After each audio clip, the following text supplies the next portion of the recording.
నిన్నెవరైనా కూడా దండిస్తే, నీ మీద చెడ్డగా మాట్లాడితే, నీకు ఏ రకమైన హింస చేస్తుంటే ఎలా ప్రశ్నిస్తాము? మన ప్రశ్న ఎలా ఉంటుంది? చాలా పౌరుషంతో ఉంటుంది, కోపంతో ఉంటుంది. కానీ అన్ని హింసలు పొందినవాడు ఆ ఎదుటి వ్యక్తిని ఎలా ప్రశ్నిస్తున్నాడు చూడండి. ఎందుకయ్యా నన్ను హింసిస్తున్నావు అన్నాడు. ఒక దీనునికే ఇది సాధ్యం అండి. ఇలా పలకడం ఒక దీనునికి సాధ్యం, ఒక సాత్వికునికి సాధ్యం. ఇది ఇలాంటి పలుకు మనుషుల్ని మారుస్తుంది. మాటకు మాట, కత్తికి కత్తి సమాధానం చెప్పిన చోట జీవం ఉండదు, మరణమే ఉంటుంది అక్కడ. ఆయన మనకు నేర్పిస్తున్నది ఇందులో ఏమిటంటే, సాత్వికుడై వస్తున్నాడు ఆయన. ఎవరి మధ్యకు సాత్వికుడై వస్తున్నాడు ఆయన? ఆయన చంపజూచే మనుషుల యొద్దకు, ఆయన విసిగించే మనుషుల యొద్దకు, ఆయనను హింసించే మనుషుల యొద్దకు, ఆయన నామం నామరూపాలు లేకుండా చేయాలనుకునే మనుషుల మధ్యకు ఆయన కడు దీనత్వంతో వస్తున్నాడు, కడు సాత్వికమైన మనస్సుతో వస్తున్నాడు. ఆయన మాటలు మృదువుగా ఉన్నాయి.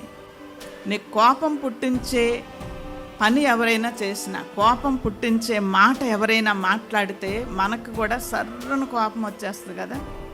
నాకు గనక మండిందంటే అని ఉపయోగిస్తారు చాలామంది. అలా ఉపయోగించే ముందు ఒక్కసారి ప్రభువును జ్ఞాపకం చేసుకోండి.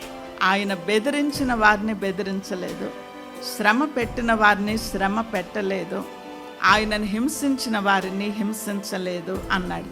ఎందుకంటే ఆయన అందుకోసం రాలేదు, అలా రాలేదు.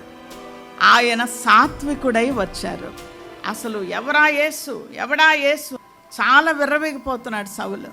ఎంత రంకెలు వేశాడు, ఎన్ని రోజులు రంకెలు వేసి సంఘాన్ని హింసించాడు, సంఘాన్ని దూషించాడు. ఆయన చెప్పాడు, హింసకుడుని నేను, దూషకుణ్ణి, హానికరుణ్ణి. చూడండి, ఇన్ని చేసిన సంఘం కూడా ఆ రోజు ఎందుకు మాట్లాడలేదంటే, నా రాజు సాత్వికుడు కనుక నేను సాత్వికుణ్ణి అని సంఘం నిరూపించింది. ఆయన దీనుడై వచ్చాడు కాబట్టి దీనత్వం అనే వస్త్రము సంఘము ధరించుకొనుంది ఆ రోజున కూడా. అందుకే అలాంటి వ్యక్తిని ఒక్క దీనమైన మాట చేత అతని హృదయం అంతా మారిపోలేదండి.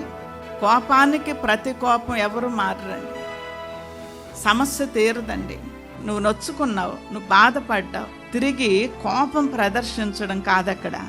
ప్రభు నేర్పించిన సంగతి, నువ్వు దీనత్వంతో నోరు తెరవాలి, నువ్వు దీనుడిగా కనపడాలి అక్కడ.